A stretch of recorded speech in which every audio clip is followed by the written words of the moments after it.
آج کا یہ فطور جو نام نہاد روشن خیالی کی شکل میں آ گیا ہے اور گمراہ ڈاکٹر، گمراہ پروفیسر اور گمراہ دانشور جو قوم کو لوٹنے کے لیے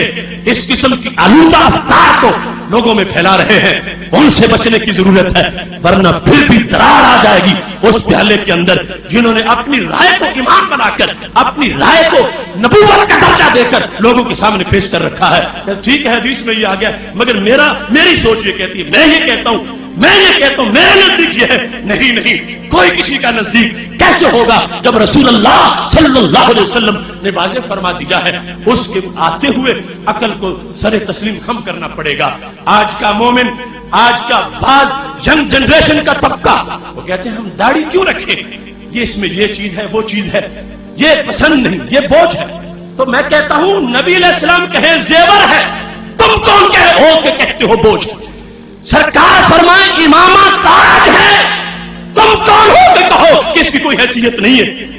سید عالم نور مجسم شفیع معصم صلی اللہ علیہ وسلم دختر اسلام کو برقعے میں دیکھنا چاہے، اور آج کی کوئی یورپ دادا کہے نہیں برقع پابندی ہے، اور آج کے نام نہاد سے کالر کہتے کہ چہرے کا پردہ ہی نہیں ہوتا، تو کیا ہے دین اور کیا ہے ایمان؟ یہ میرے آقا صلی اللہ علیہ وسلم کی شریعت مطہرہ واضح کر رہی ہے۔ فرما اپنے خیال چھوڑو، اپنی خواہشات چھوڑو، اپنے تجربے اور اپنی سوچیں ان کو قربان کر دو نبوت کے فیصلے کے سامنے، پھر مومن ہو۔ اور اگر ایسا نہیں ہے تو پھر فرما فطور آ چکا ہے، لا یؤمن احدکم حتی یکون ہواہ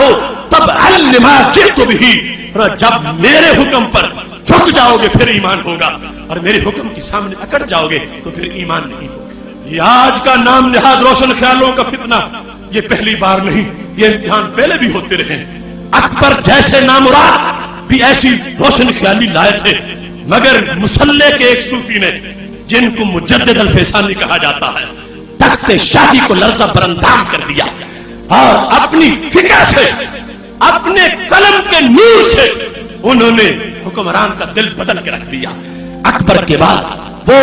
جہانگیر کے سینے پر ان کا فیض پہنچا، انہوں نے دھماکے نہیں کیے، انہوں نے خودکش حملے نہیں کیے، انہوں نے کعبے سے مقدس جو خون تھا وہ گلیوں بازاروں میں وہ رائے گاہ نہیں کیا، انہوں نے اپنی روحانیت کے زور پر اور نبوت کی تعلیمات کو سامنے رکھ کر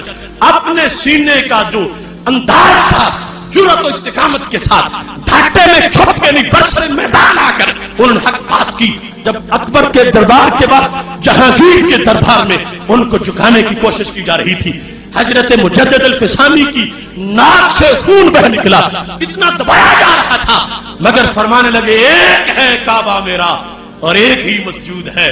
ہر جگہ موضوع نہیں ہے سر جھکانے کے لیے۔ یہ روشن کردار ہمارے اسلاف نے پیش کیا اور نام نہاد روشن خیالی کا جنازہ نکالا۔ آج پھر اس وقت ہمارے سامنے ایسے محاذ کھلے ہوئے ہیں اور ان پر ہر طرف سے ہم پہ فائرنگ ہو رہی ہے۔ برباد گلستان کرنے کو بس ایک ہی الو کافی ہے، ہر شاخ کی الو بیٹھا ہو، انجام گلستان کیا ہوگا؟ ہر طرف سے ملت پہ حملے ہو رہے ہیں، ہر طرف سے لوٹا جا رہا ہے،